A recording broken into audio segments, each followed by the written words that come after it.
Most people in town think I'm just Layla Hastings, the quiet librarian who hands out book recommendations and reminds kids to keep their voices down. And that's exactly how I want it. My name is Layla. I'm 42 years old.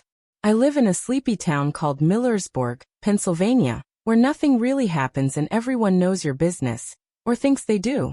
What they don't know is that behind the faded cardigan and part-time library desk job, I run a national academic publishing company worth several $1 million.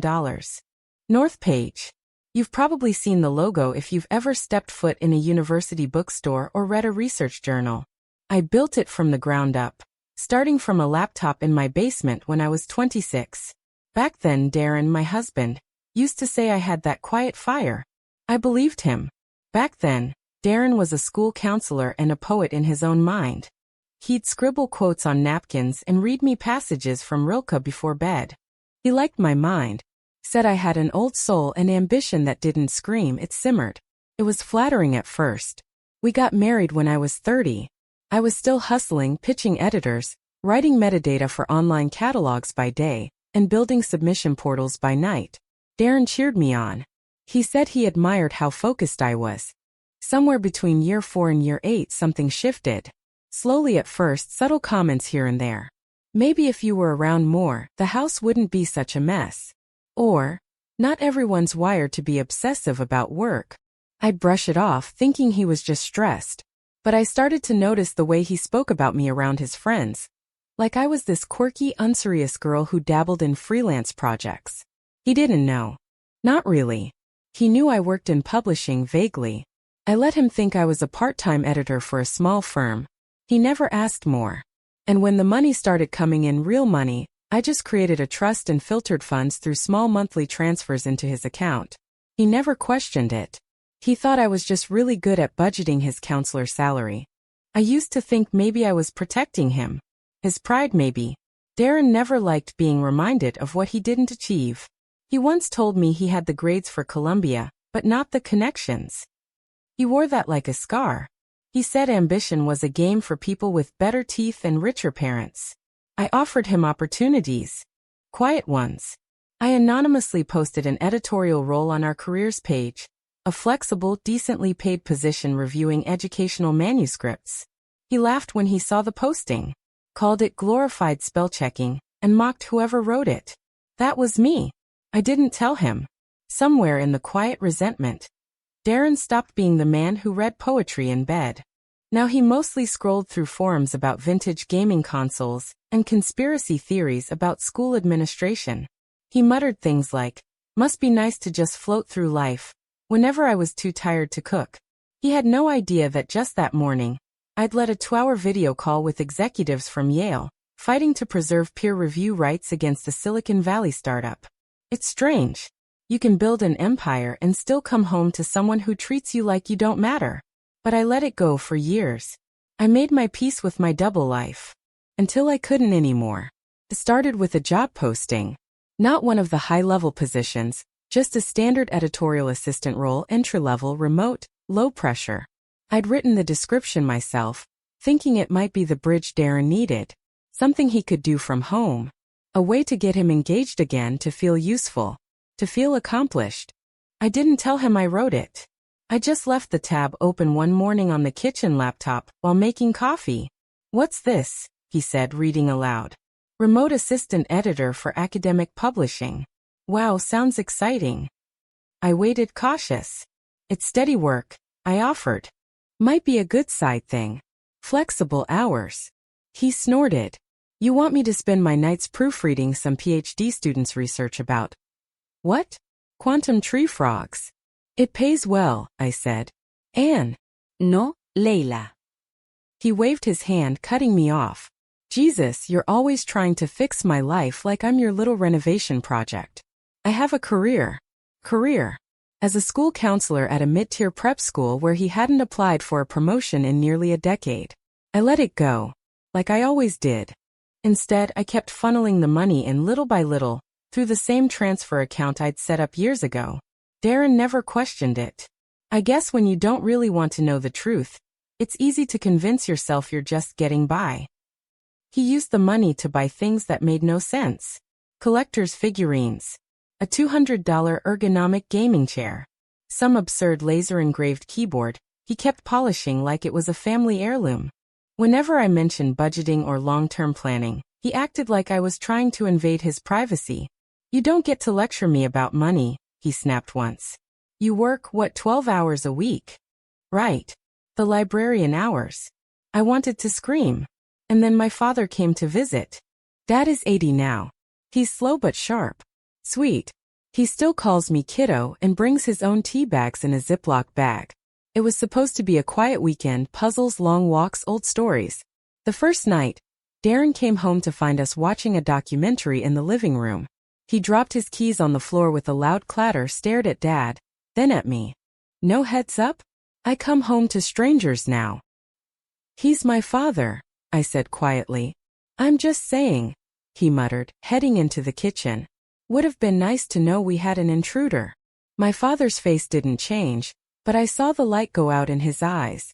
Later that night, Dad offered to check into a motel. "I don't want to cause trouble, Layla." "You're not," I whispered. But I knew he was. Not because of anything he did, but because Darren saw any presence that wasn't about him as a threat. After Dad went to bed, Darren started in. "You can't just spring people on me," he said. "It's inconsiderate." "He's staying 2 nights," I said. "He's family." "No," Darren said, his voice flat. "He's baggage." That word hung in the air like a slap. Something cracked inside me, right then. Something I couldn't glue back together. By summer, I started to feel like a live-in maid. Not a partner. Not even a person, really. Just someone who folded shirts the wrong way and bought the wrong brand of toilet paper. Darren had turned our home into a battlefield where everything I did was either inadequate or invisible. I tried. I really did. I kept up the illusion. Went to the library 3 times a week like always. Handed out storytime flyers. Smiled at patrons.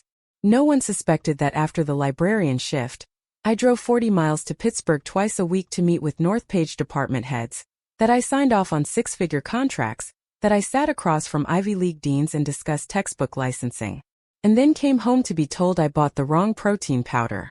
I had accidentally ordered the chocolate peanut butter flavor instead of double chocolate. Darren found the container on the porch and stormed in like it was a personal betrayal.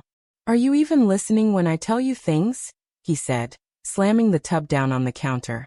"I thought it was the same one." "No, it's not." He opened it, sniffed it dramatically, then shoved it back toward me. "You never pay attention. You don't care. You're useless sometimes, Layla." That word. Useless. I stood there, holding a dish towel, trying not to cry in front of a man who spent half his life ignoring mine. The next week, he started griping about laundry. Said his shirts were wrinkled. Said I needed to stop half-assing the spin cycle. I wanted to laugh. Or scream. Or disappear. Instead, I rewrote his laundry instructions on a Post-it and stuck it on the washing machine. By then, I had stopped cooking dinner more than twice a week. He noticed. "I guess we're just roommates now," he said one evening, poking at a frozen burrito on a plate. I didn't reply. Roommates don't come home to insults. Roommates don't get blamed when the internet's down or the coffee's bitter. But he didn't want a roommate. He wanted a personal assistant with no opinions. And then I got sick. It started with chills. Then the ache in my back. The pounding headache. By the time I checked my temperature, 103.7, I could barely stand. I crawled into bed and texted Darren. "I'm not feeling great. Might need help tonight." He didn't reply. He came home around 6, walked into the bedroom doorway, and stood there holding his laptop bag. I looked up at him, pale and sweating. "I think I have the flu." He just stared at me. Then he said it. "I'm not your nurse, Layla. Pull yourself together." And he left the room. I lay there in silence, the fever burning behind my eyes. And for the first time, I didn't feel sad. I felt hollow. Later that night, still shivering under 3 blankets, I stared at the ceiling fan and whispered the question I'd never let myself ask out loud. When did my life stop belonging to me? And why did I ever let someone else hold the key? It happened on a Wednesday. I remember because the library was slow that morning. Just 2 regulars and a boy who kept dropping crayons from the craft table. I smiled through it like always. Came home with soup ingredients for my dad, who was stopping by with his favorite crossword books and that cinnamon tea he always brought. I had called Darren earlier in the day to let him know. "He's just bringing soup," I said. "Won't stay long." There was a pause. "Fine," he mumbled. "Whatever." But when he walked in that afternoon, it wasn't fine. I was in the kitchen helping Dad reheat the soup. Carrot ginger, the kind that coats your throat when you're sick or sad. Dad was stirring it carefully, humming some old tune under his breath. I smiled watching him. It felt like one of those rare moments that still had peace in it. Then the front door opened. Darren stepped in, sighed so loudly it made Dad stop mid-hum. He dropped his messenger bag with a heavy thud and stood there in the hallway, looking at us like we were pests in his space. "Still here," he muttered. Dad turned, startled. "Layla said I could bring by soup." "Yeah," Darren said, grabbing a soda from the fridge. "I guess freeloaders always find their way back." Silence. Dad didn't say anything. He just gently set down the spoon, patted me on the shoulder, and walked to the door. He didn't slam it. He didn't glare. He just left, with his dignity wrapped up in a paper bag of soup he never got to eat. I stood there, staring at the door he had just walked out of. Darren didn't apologize. He cracked open the soda, took a long drink, and sat down in front of the TV. "Why do you let him barge in like that?" he asked, like we were discussing a nosy neighbor, not my father. That night, I couldn't sleep. I sat on the couch long after Darren had gone to bed, the TV still flickering with muted reruns. I kept thinking of my dad's hands, still and quiet on the doorknob, like he knew he wasn't wanted. And then I thought of my own hands. The ones that built North Page. The ones that wrote every mission statement, signed every check, typed every pitch deck from scratch. What was I doing here? Letting a man who didn't love me humiliate the only person who ever truly did? The next morning I woke up before dawn, packed a small overnight bag, booked a room at a quiet hotel just outside of town. Darren didn't even notice I was gone until dinner. And for the first time in years, I didn't care. It happened at a Tuesday meeting. We were on the 12th floor of the North Page Pittsburgh office. Polished wood floors, exposed brick, windows that spilled sunlight across the boardroom table. I was leading the quarterly review with our senior team when the edges of my vision started to blur. At first, I thought it was dehydration. I'd skipped breakfast. Maybe it was low blood sugar. But then my fingers went numb. The words on my presentation notes started swimming. I opened my mouth to speak, but nothing came out. I remember Judah, the CEO, his face going pale as he stood up, his chair scraping loudly behind him.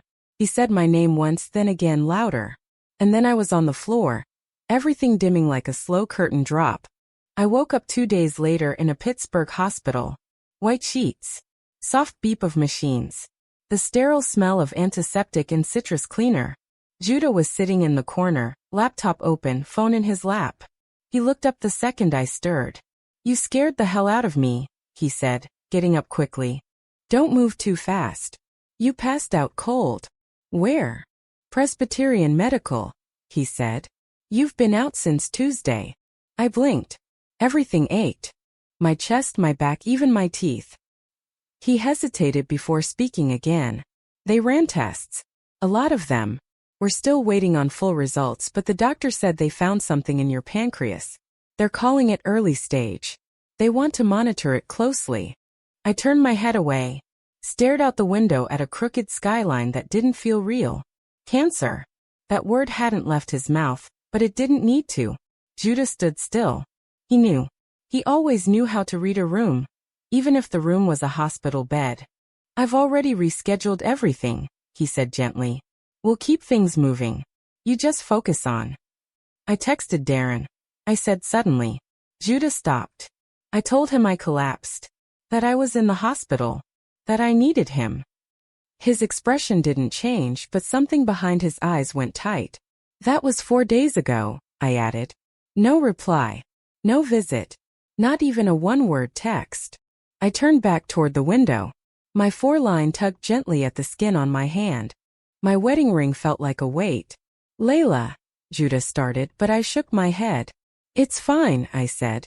"I'm not surprised. I wasn't, because deep down I had known for years. Darren had already left me, just not physically. Emotionally, spiritually, in all the quiet ways that don't make headlines but still kill you slowly. This just made it official. That night, alone in my room, I scrolled through my messages again. Nothing from Darren. But tucked in between unread notifications was a message I had sent Judah months ago. If anything ever happens to me, you know what to do. He had replied with just 3 words. I'm already ready. So I picked up the phone. Dialed the number I'd only used for business. When Judah answered, I didn't say hello.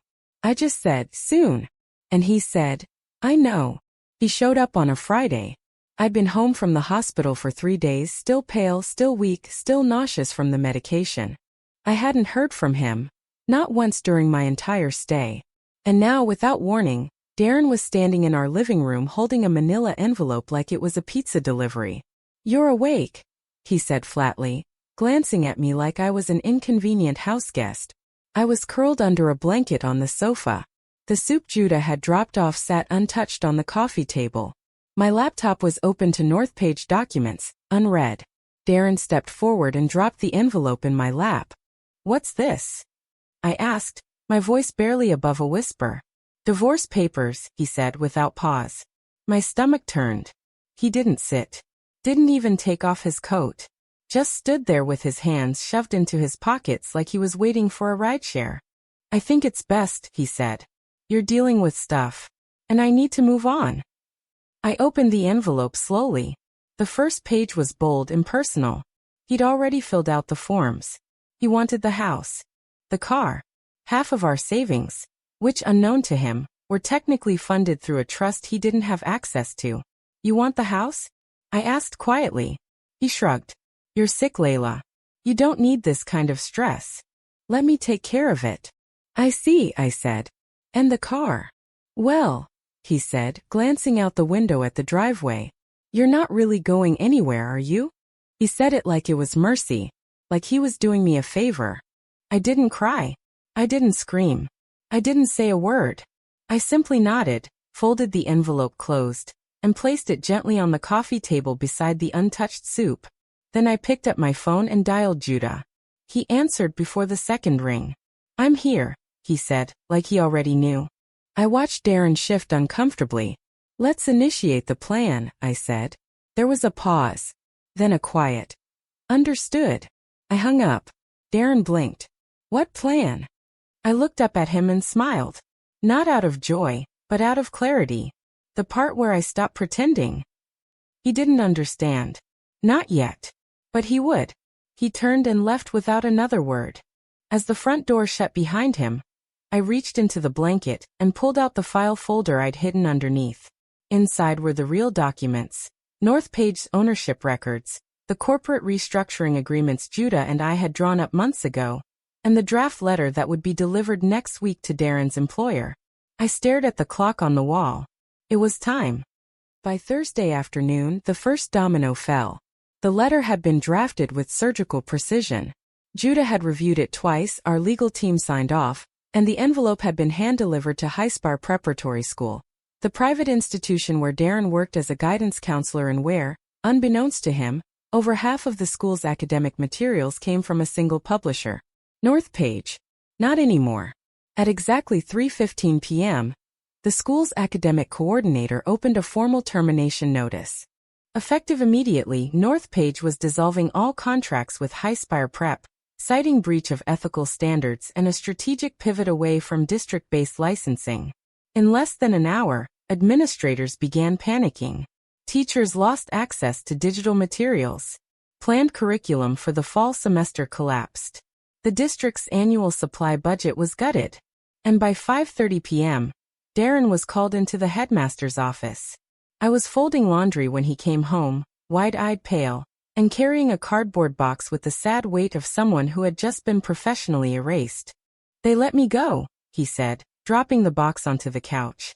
Effective immediately. I kept folding. He stared at me. They didn't even give a reason. Just said the contract with their vendor collapsed, and my role was being reevaluated. What the hell's going on? I didn't say anything at first. I just walked over to the dining table and picked up a thin envelope I had prepared earlier. I handed it to him, calm and silent. He ripped it open. Divorce papers. My version. Inside was a full property division agreement. A demand to vacate my house within 30 days. A formal revocation of all shared financial privileges. A statement confirming his monthly deposits, his counselor salary lifeline, would end effective immediately. What is this?" he stammered. "My terms," I said simply. He shook his head in disbelief. "You can't just cut me off. I already have." "But what about the money in the account? What about the house?" I stepped forward, meeting his eyes. "I let you believe this life was yours. That you built it with me. But the truth is I built it around you, Darren. You just lived in it.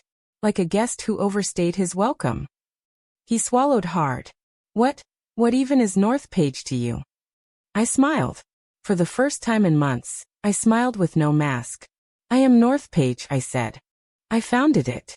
I built it. I own it. You spent the last 10 years married to a woman you didn't know, mocking a life you couldn't imagine, while cashing checks you thought came from nowhere." He stepped back, stunned. You said you were a librarian."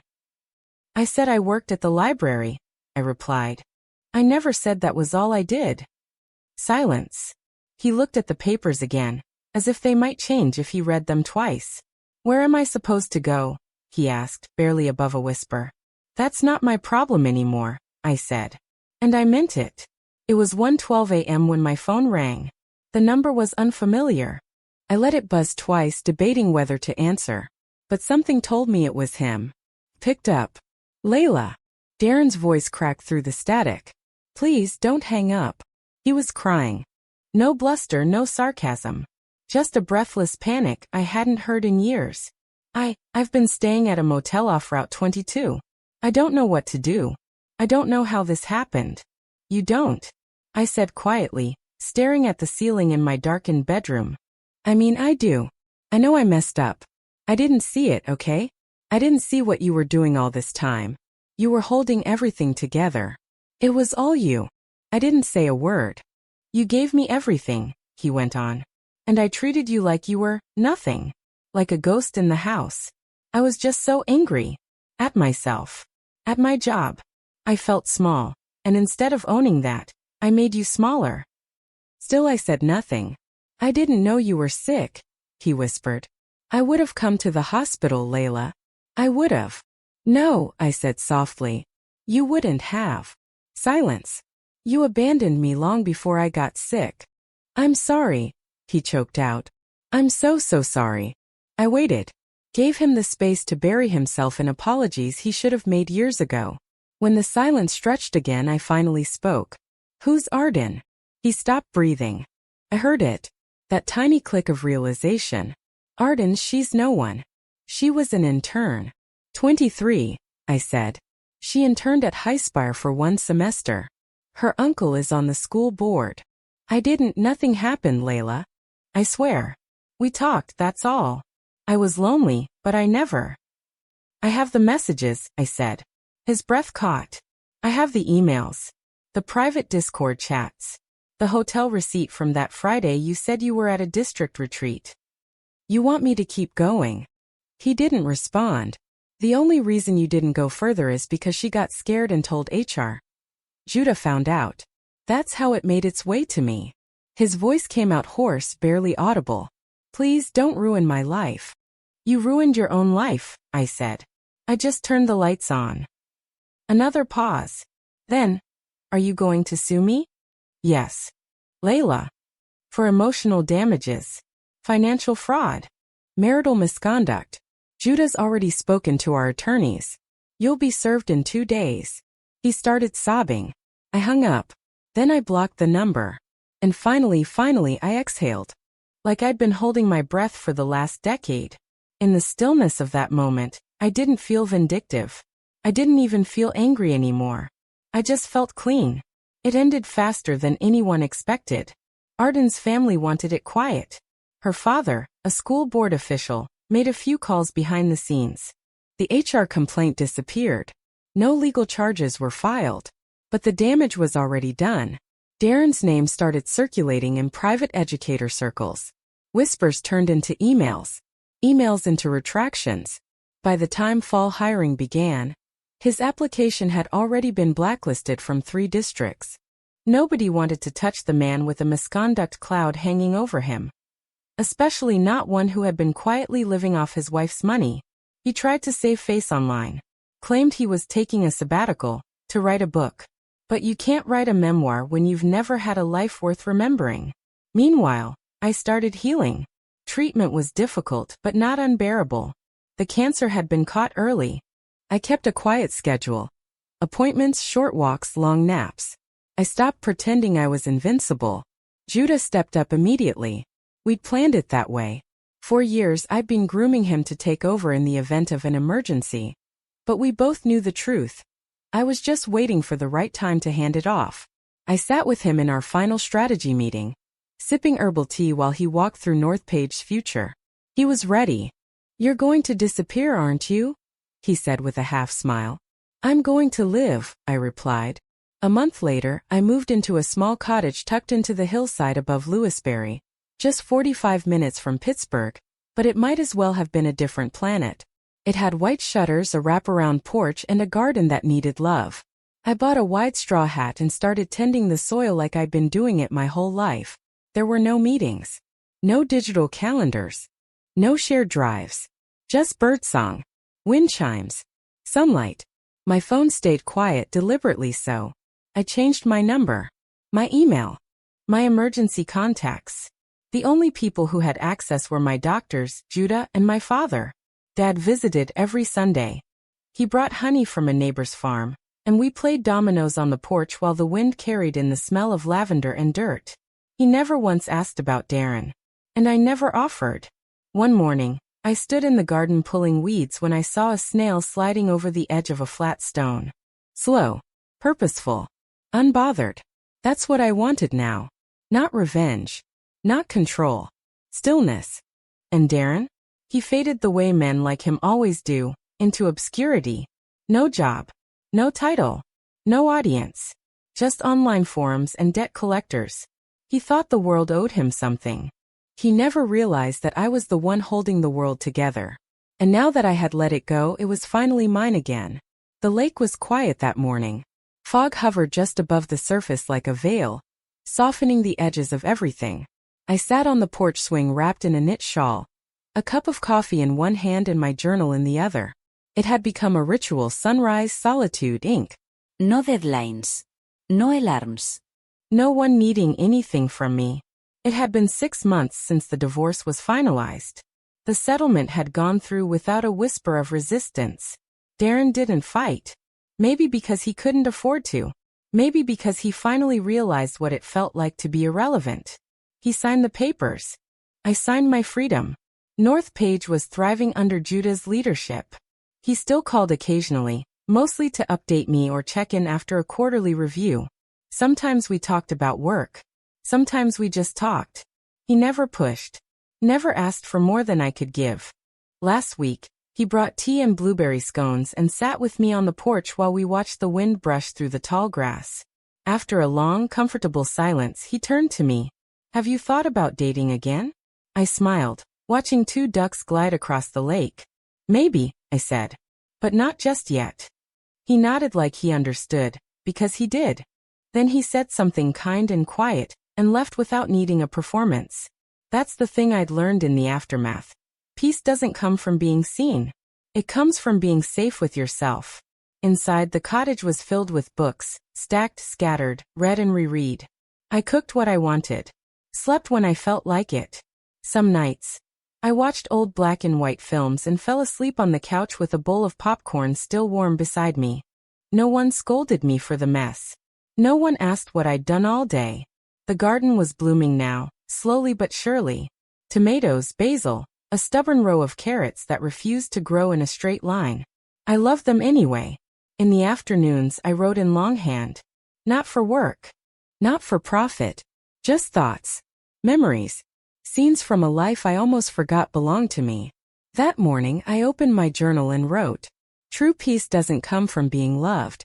It comes from no longer needing someone who doesn't love you back." I stared at the words for a long time. Then I closed the journal, set it gently on the porch table and stood. The lake shimmered under the rising sun, soft and golden. I walked to the edge of the dock barefoot, letting the wood warm beneath my feet. A breeze passed, lifting the edge of my shawl. And I whispered into the quiet. This time the story ends on my terms. Then I smiled, because for the first time it truly did.